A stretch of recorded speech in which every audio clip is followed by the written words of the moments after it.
It's November 2021. Battlefield fans had been waiting years for a new entry. The franchise had set expectations with Battlefield 1's trench warfare. Battlefield 5's, it was okay for some. Hello, old friend. And now, 2042 looked to take the franchise back to glory and expand. 128 player battles, tornadoes tearing through the landscape, giant rockets, and even a fabled rendezvous cameo. The hype was intense. It was time for Battlefield to reward the patience of the fans. Then release day hit and it all fell apart. Bugs, glitches, missing features, and design choices that didn't sit right with the fan base. Battlefield 2042 wasn't just criticized, it was roasted, memed, and universally derided on forums and social media. So the question, did Battlefield 2042 really deserve all the hate? Does it still deserve the intense criticism that some, me, still provide? Or was it mostly expectations versus reality and timing? Breaking this down requires 5 key elements that the community have most complained about: the launch, missing features, design missteps, content drought, and marketing versus reality. It's a story worth sticking around for. This is a GetGoodGuy retrospective.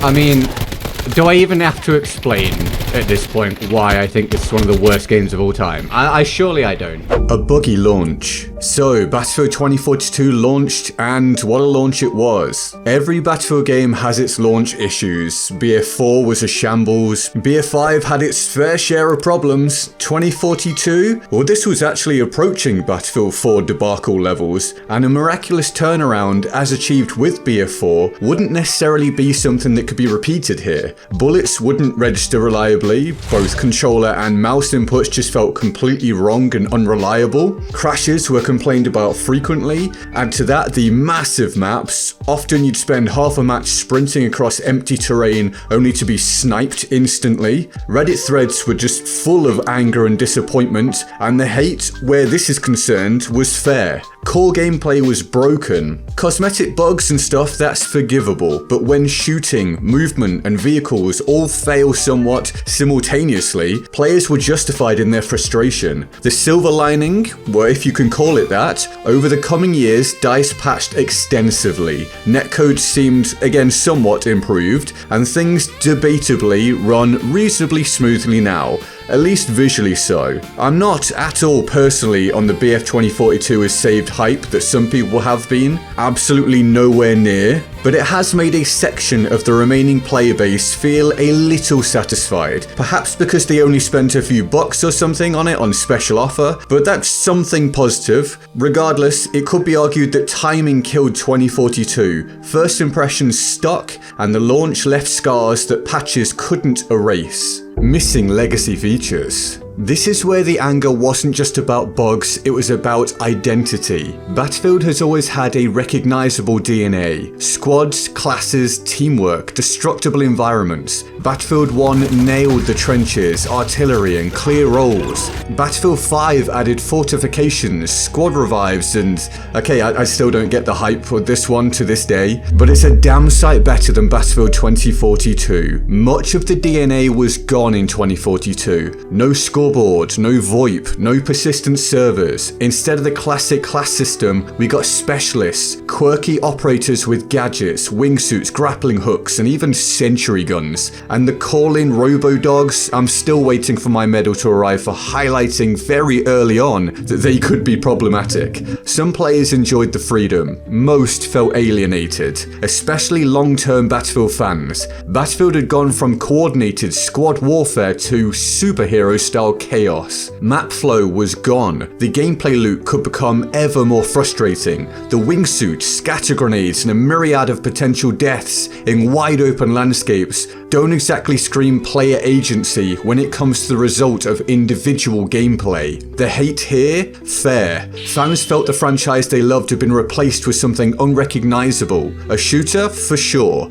A Battlefield game? No. Quite simply, just no. So is there any good news here? Well, DICE eventually restored features, or some of them to some degree. Scoreboards returned, VoIP was added, specialists were integrated into class-based gameplay, although in my opinion clumsily. Today, 2042 feels closer to classic Battlefield, just too late to win back most players, and in my opinion, still not close enough. And once again we visit a striking point: initial impressions matter, and broken trust is hard to rebuild, especially when you've already had to climb that mountain before. And whether it be Battlefield 6 or Battlefield 2042, you want the best connection you can get. And that's where Exit Lag comes in today, a service that also sponsors today's video, but fits this tip perfectly. This is a service that helps to optimize ping, to give you the most reliable experience when it comes to the connection factors that you can control. It does this via a bunch of features such as AI routing technology and diagnostic centers to find the best path for your data in real time to optimize your ping as much as possible. It can send your data via 4 paths at once, so if one starts to lag, you have the others to keep you stable. They have over 1,000 servers across 5 continents for more than 2,000 games. You just turn on a seamless connection to reduce ping and lag. To showcase this wide breadth of games it can work with, I even went back to an older Battlefield, BF5, synced it up with Exit Lag, and it selected a Dublin server for me with around 21 millisecond ping, easy as that. Obviously playing on bad ping is going to cause you problems. Anyone from a less populated region for BF6 or Battlefield in general will be able to tell you that, and with BF6 matchmaking not having a traditional server browser, Exit Lag can help you to avoid the usual pain points of being thrown into lobbies that simply don't feel good, especially if you're one of those players in a region that struggles with this, and I've come across lots of you in my stream before.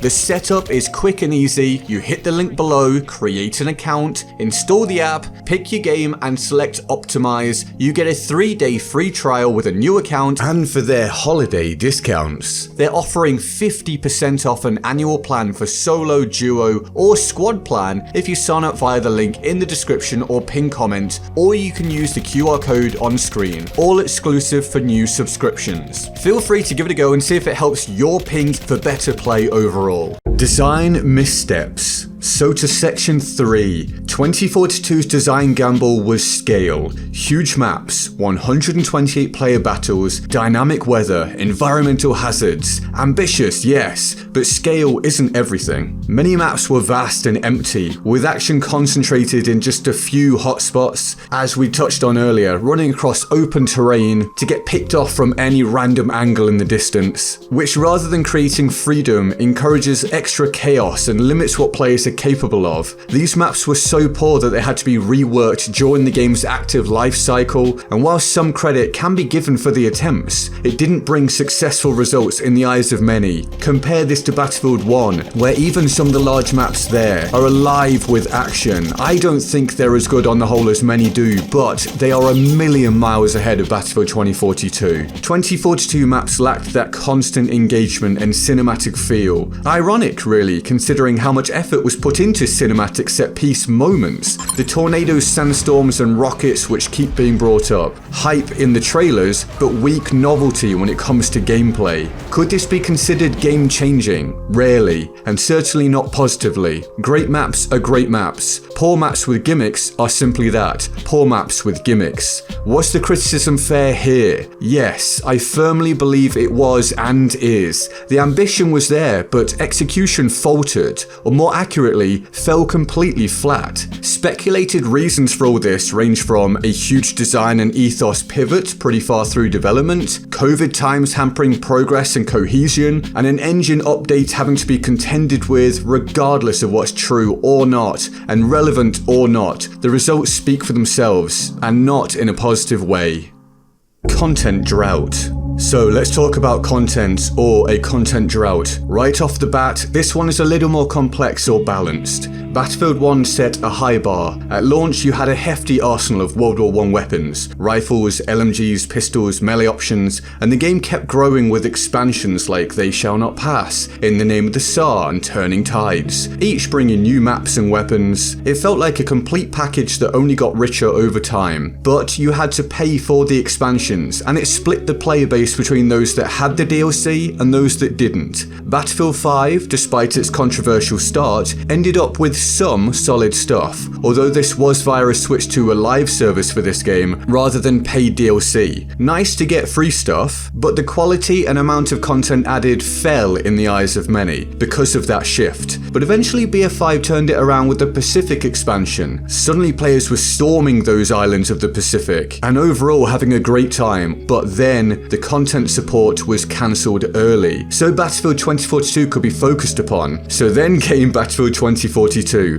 The trailers hyped it as the biggest Battlefield yet, but at launch the game felt somewhat bare. A small number of guns, and the maps, yes, again, they were massive, but there were only a handful, and most were criticised for being too open and empty, as we've covered. The worst part, the rollout of new content was slow. Fans had been conditioned by past Battlefield entries to expect big expansions, or at least consistent new drops, if you ignore the big wait that did happen at 1 point or 2 points in BF5. In 2042, time went by with nothing really to engage the fans, and then when the content did arrive, often many felt let down. Not enough, or not of high enough quality. Instead of excitement for the next update, players were left refreshing patch notes hoping for fixes, not new toys and new things to experience. This lack of content stung even more because the franchise had already shown it could do better. Here, BF 2042 felt like it launched half finished and took too long to catch up. Where this becomes a little more complex is that Battlefield 2042 continued to be supported for far longer than really anyone expected.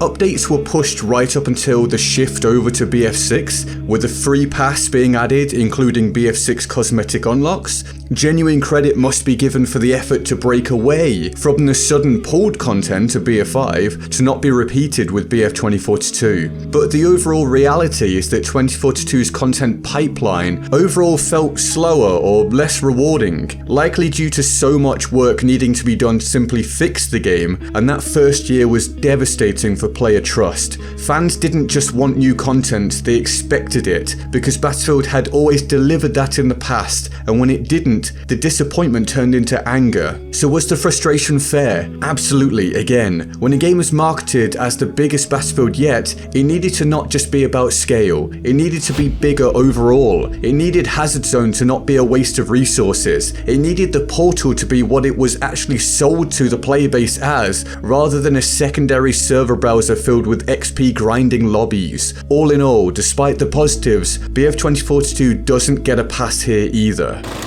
Marketing versus reality. Trailers were intended to be jaw-dropping, extremely impactful with a focus on hype, tornadoes, rocket, all the same stuff as before, massive battles, rendezvous, blah blah blah. It promised chaos, spectacle, and a return to Battlefield greatness. And whilst this had many excited, it also had some questioning whether that combination would provide an enjoyable gameplay loop, and where priorities truly lay. Somewhat separately, there was also a grittier, darker tone present, an adult, serious spin that heavily plays into the expected Battlefield vibe. That aspect wasn't delivered upon, not even close, and we got pretty much the opposite, with bland landscapes, a lack of storytelling, and over-the-top hero shooter vibes from playable characters. I believe this to be a genuinely huge misstep that got Battlefield 2042 off to a terrible start. If the game isn't enjoyable on the whole and feels misleading in its projected tone, that's one hell of a battle to fight in order to recover. Too much of a battle when you throw everything else on top of it. The bones of this game were flawed,